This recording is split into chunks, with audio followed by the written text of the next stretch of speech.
오늘 행복한 동행에서는요, 우리에게는 가깝고도 먼 나라, 바로 일본에 가서 복음의 씨를 뿌리고 계시는 선교사님들을 모셨습니다.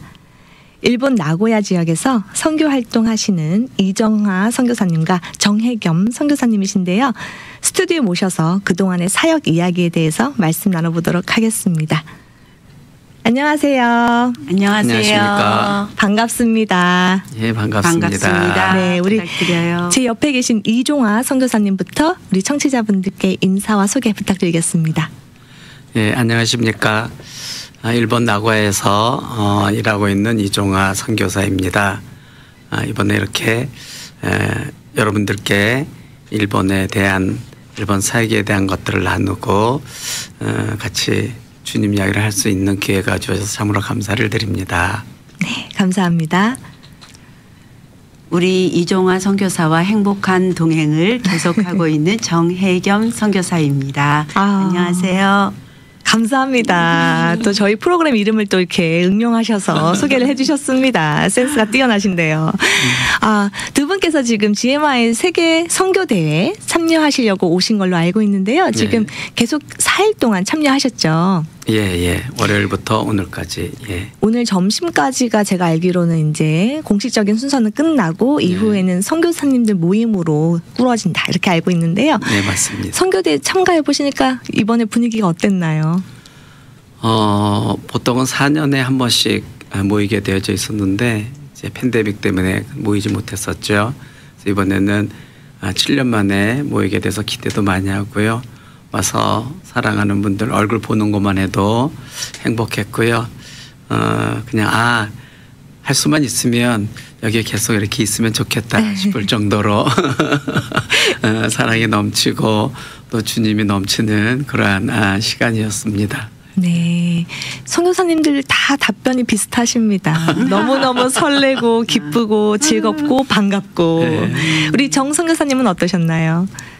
제가 이 선교대회에 참석한 게 이번이 아마 5번째인 것 같아요. 그러니까 저희도 굉장히 젊었을 때부터 왔다고 생각이 들죠. 근데 같이 세계 여러 곳에서 이 복음을 갖고 그 민족과 그 땅에서 이제 함께 하시는 선교사님들이 그 4년 세월 또 이번에는 더 길어서 7년이라는 세월을 겪으시면서 저렇게 연세가 들어가시는구나 하는 것을 실감한 그러한 선교대회였어요. 그래서 더 많이 뭐라 그럴까 연세가 드시는데도 더 사랑스러운 그런 느낌이 많이 들었었습니다. 네, 예수님이네요.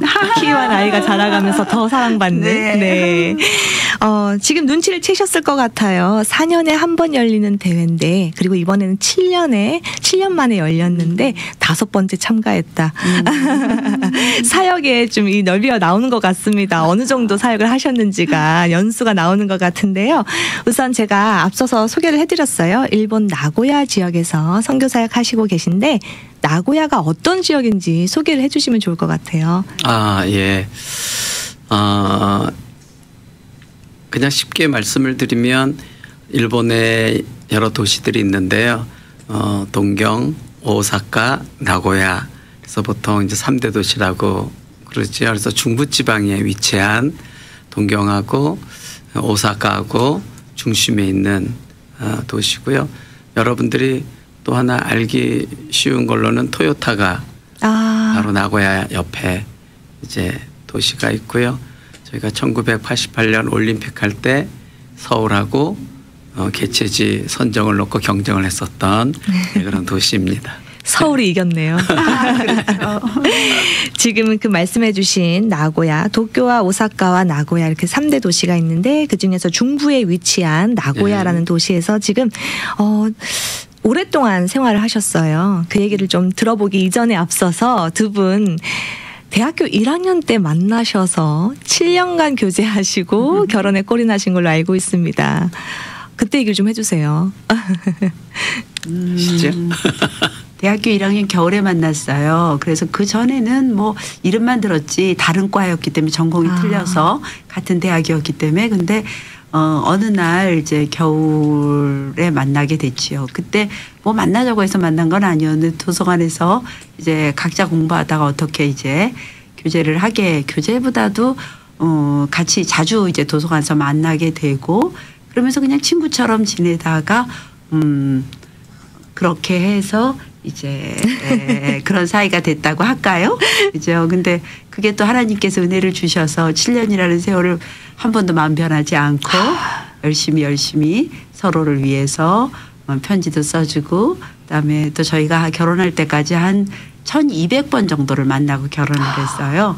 그래서 그런 면에 있어서는 예수님한테 열공한 것보다 그때는 각자에게 열공했다고 할까요? 주님께서 덤으로 또 여러 가지 인생을 주셨는데 그때는 그게 굉장히 저희 인생 가운데는 좋은 시절이었다는 생각이 듭니다. 참 들으면서 바람직하다.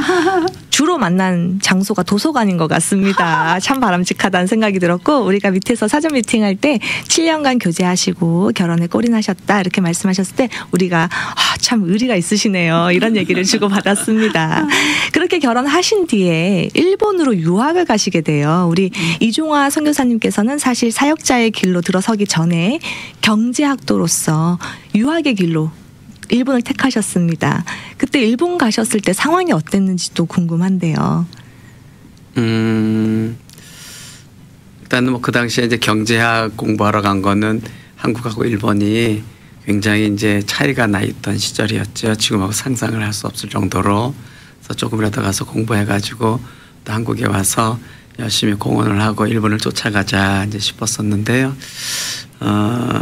뭐 그런 걸로 이제 거기 갔었죠. 그래서 서울에서 갔지만 나고야에 들어서서 야 나고야 참 발달했구나 느낄 정도로 처음에 가서는 물가가 굉장히 좀 비싸서 좀 고생을 좀 하긴 했었지만 보이는 것들이 신칸센을 비롯해가지고 여러 가지로 신기하고 새로운 것들이 참 많았던 것으로 기억이 됩니다. 네, 그때가 벌써 40년 전인데요, 사실. 그렇죠, 예. 그때 벌써 신칸센이 있었나요? 예. 와. 제가 처음 간 게 그때는 나고야 비행기가 없어서 오사카에 도착해서 그 다음 날 오사카에서 이제 나고야로 신칸센을 타고 갔거든요. 네. 그래서 타고서 여러 가지로 그냥 놀래면서 감탄하고 있는 사이에 오사카에서 나고야에 도착했더라고요. 우리나라로 치면 KTX 같은 건데요, 그죠? 네, 벌써 그 당시에 일본에는 신칸센이 있었다 이렇게 말씀해 주셨고요. 우리 사모님께서는 거기 함께 가셔서 이제 생활을 하셨는데 우리 이종화 선교사님께서 유학생으로 계속 공부를 하시면서 우리 사모님도 뒷바라지를 열심히 하셨잖아요. 그러시다가 우리 선교사님께서 이제 풀타임 사역자가 돼야겠어 이렇게 말씀하셨을 때 심정이 어떠셨나요? 대단했죠 그때는. 그리고 저는 유학을 가기 전에 제 나름의 스페셜한 일을 하고 있었기 때문에 우리 이종화 목사님께서 지금 얘기한 대로 그때는 한국이 일본만큼은 여러 면에서 부족한 것이 있었기 때문에 일부러 일을 놓고 이 기회에 일본에 가서 금연도 좀 배워야겠다라는 마음에 제가 일을 놓고 갔어요. 7개월 된 딸을 데리고. 그랬는데 5년 동안 그 일을 뭔가 접할 수 있는 기회가 별로 안 돼서 빨리 학위만 받으면 이제 돌아가서 제 일로 복귀를 해야지 그랬는데 한 4년 정도 지나서 박사 이제 마지막 부분이 됐는데 공부를 이제 별로 진전이 없이 좀 그래 보였어요. 그래서 제가 너무너무 속이 상했고 아까 말씀드린 대로 대학교 1학년 때 만났기 때문에 그때까지만 해도 제 안에서는 친구라는 그런 개념이 동등하다라고 생각하는 개념이 컸었던 것 같아요. 근데 제 인생이 저 사람 때문에 이렇게 돼? 그게 너무너무 억울했어요. 그래서 하나님께 정말 쉼없이 울면서 기도했었어요. 하나님께서 아주 정확하게 제가 2번 말할 수 없는 답을 주시더라고요. 그래서 그 답을 가지고 제가 이제껏도 이제 아까 얘기한 대로 행복한 동행을 하고 있습니다. 근데 그 답은 제가 막 울면서 이종화 저 사람 때문에 제가 이 길을 가게 됐어요. 정말 저는 억울해요. 저는 해야 할 일이 너무 많습니다. 이렇게 하나님께 정말 철없이 막 울었는데 주님께서 저보고 이렇게 말씀하시더라고요. 이종화한테 고맙다고 해라. 그래서 왜요? 제가 그랬죠. 그랬더니 주님께서 이종화가 지금 목사가 된 게 억울하지만 너는 홍길동하고 결혼해도 홍길동이 목사가 됐어.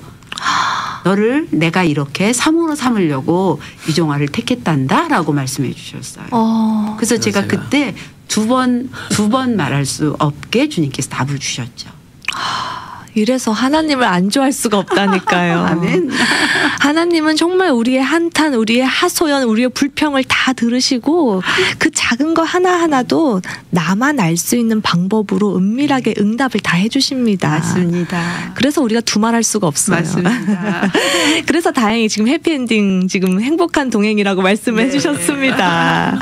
우리 선교사님, 이종화 선교사님께 여쭤보고 싶어요. 왜 공부를 꾸준히 하시다가 목회자의 길로 내가 이제 들어서야겠다 생각하셨나요?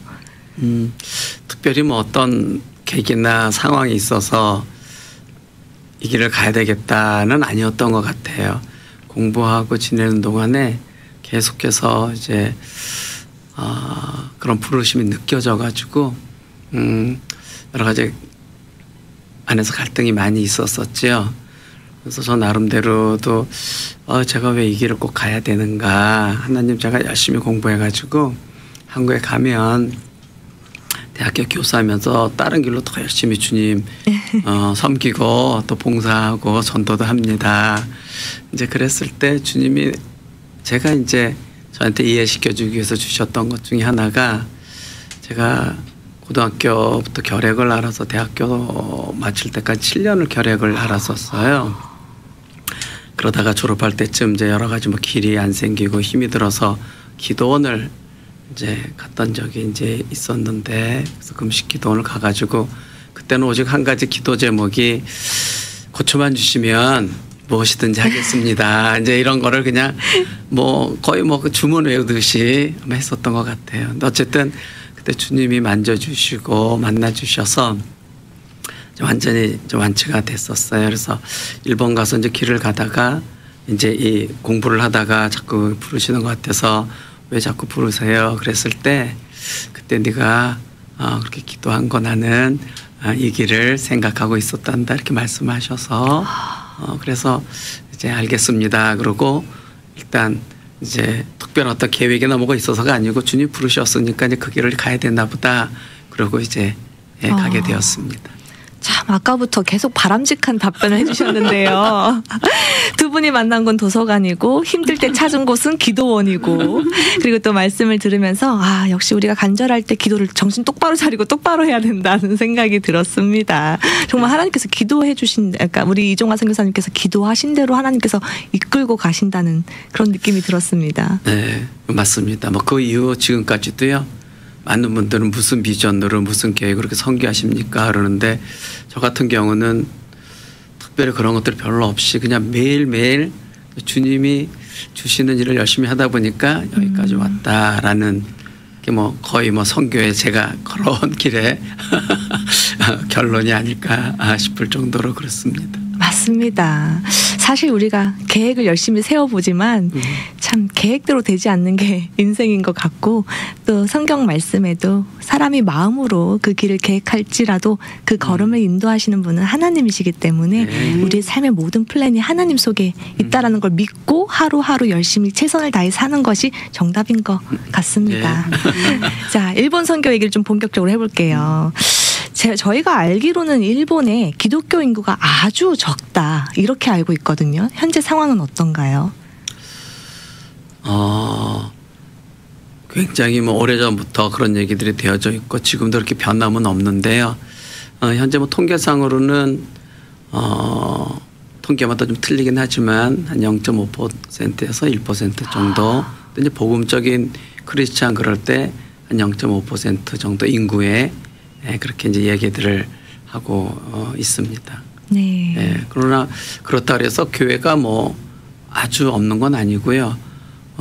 그 믿는 사람들의 숫자에 비해서는 팬데믹 전까지는 한 8,000개 정도 교회가 있었다고 통계가 나와 있는데 지금은 조금 줄어서 한 7,500개나 그 이하 정도가 되지 않는가라고 이야기들을 하고 있습니다.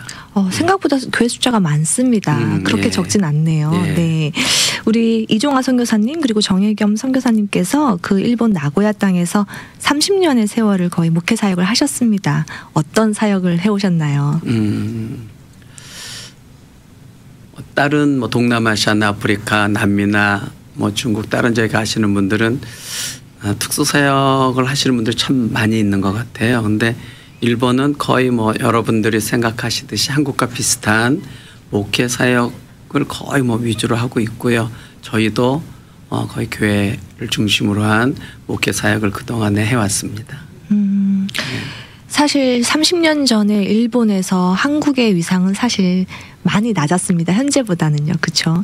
그 당시 때 기독교 인구가 지금보다 훨씬 더 적을 때 그 땅에 들어가셔서 사실은 유학생으로 들어가셨다가 5년 정도 생활하시고 이제 목회 사역을 하셨는데 많은 어려움이 있지 않았을까 또 이런 예상을 해봅니다. 어땠나요?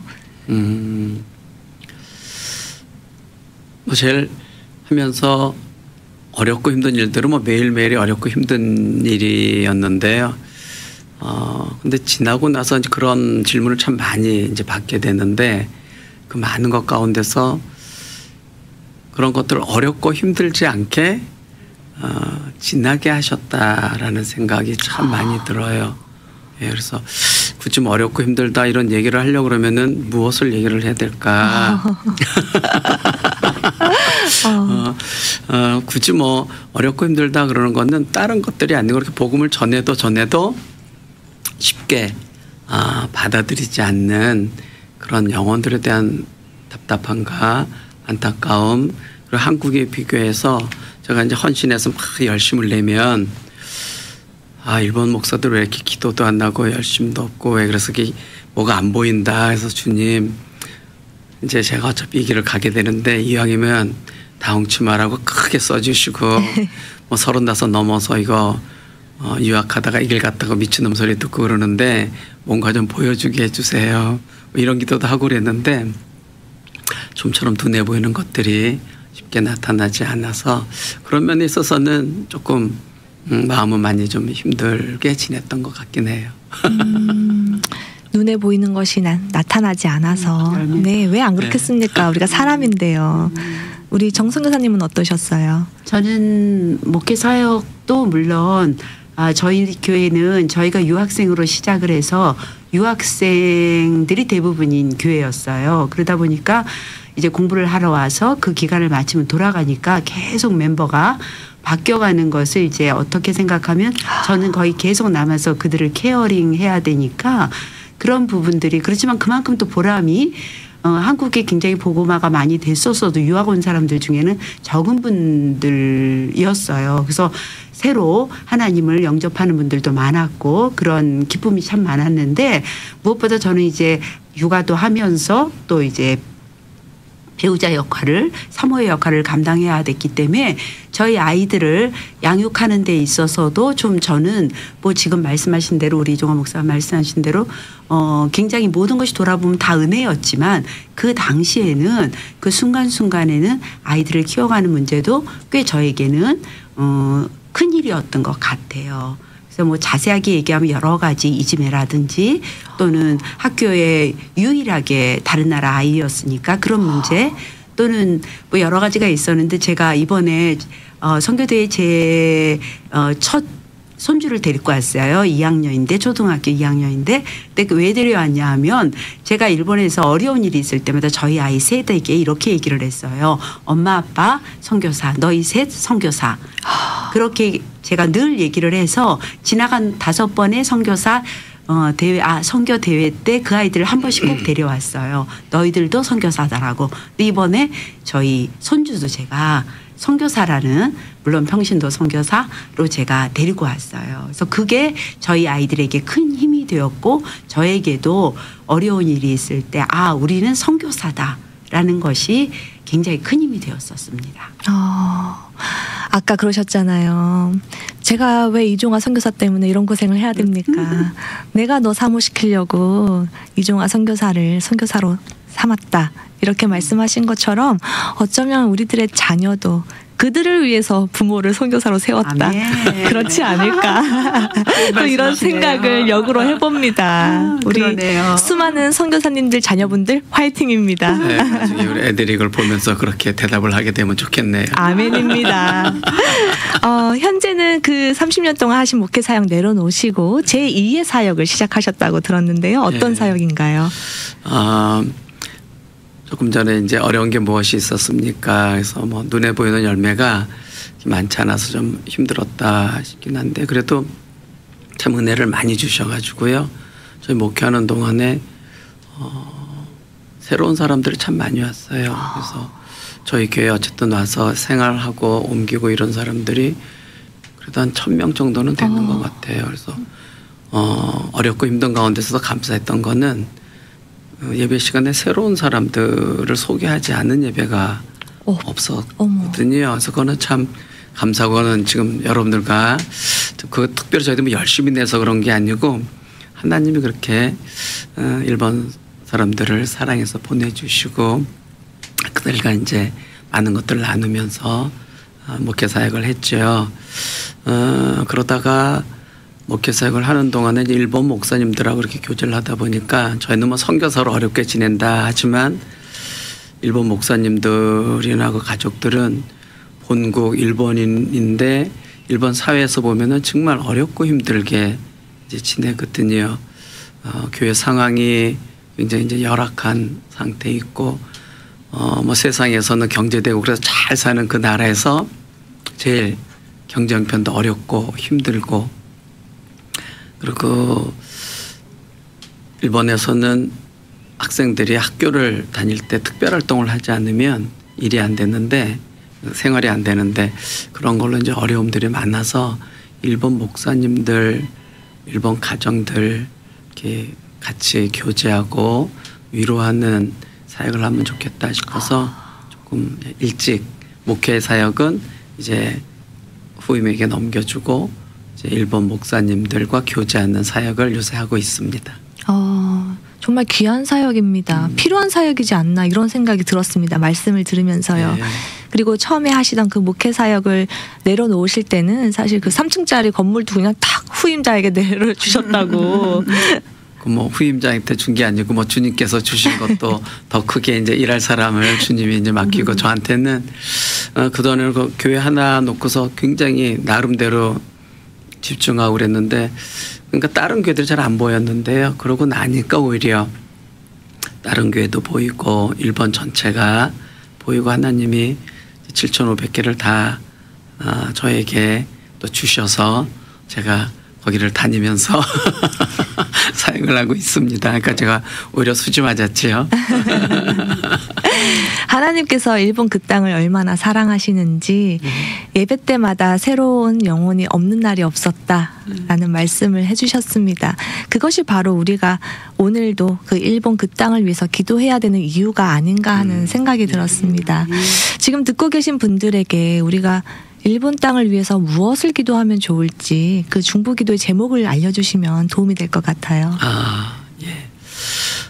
지금 제 개인적인 사역을 위해서 먼저 기도정을 부탁을 드리면 지금 이제 방문하는 교회들마다 주님께서 함께 하셔서 회복이 되고 부흥이 일어나는 역사가 있게 되면 참 좋겠다. 축복의 통로로 사용해 주시기를 하나 부탁을 드리고요. 일본 교회 전체를 보게 되면 한 7,500개 교회 정도 있는데요. 목사님이 없는 교회가 굉장히 많습니다. 거의 뭐 1,000개 정도 무목교회라고 이제 그렇거든요. 그리고 역사가 많은 신학교회도 지금 신학생들이 거의 없어가지고요. 뭐 손꼽을 정도로밖에 없어요. 1, 2, 3, 4학년 합쳐가지고 젊은 일꾼들이 많이 세워지고 사역자들이 빨리 성장할 수 있도록 그리고 혹시 지금 이제 듣고 계시는 분들 일본에 대해서 이제 관심이 없으셨던 분들도 일본에 자주 방문을 하시고 일본을 기억하시고 기도해 주시면 좋겠다 싶습니다. 그냥 방문하시는 것만 해도 단기 사역이라고 저는 항상 생각하고 있습니다. 예. 네. 일본을 자주자주 찾아달라. 예. 이렇게 말씀하셨습니다. 맞습니다. 사실 단기 선교 그 방문이 관심의 표현 첫 시작이니까요. 우리가 그 땅을 위해서 기도하고 관심을 갖고 자주 방문해 보면 좋겠다. 이런 생각이 들었습니다. 이제 시간이 다 됐는데요. 마지막으로 듣고 계신 저희 청취자분들께 하시고픈 메시지 우리 정선교사님부터 주시고 마무리 짓겠습니다.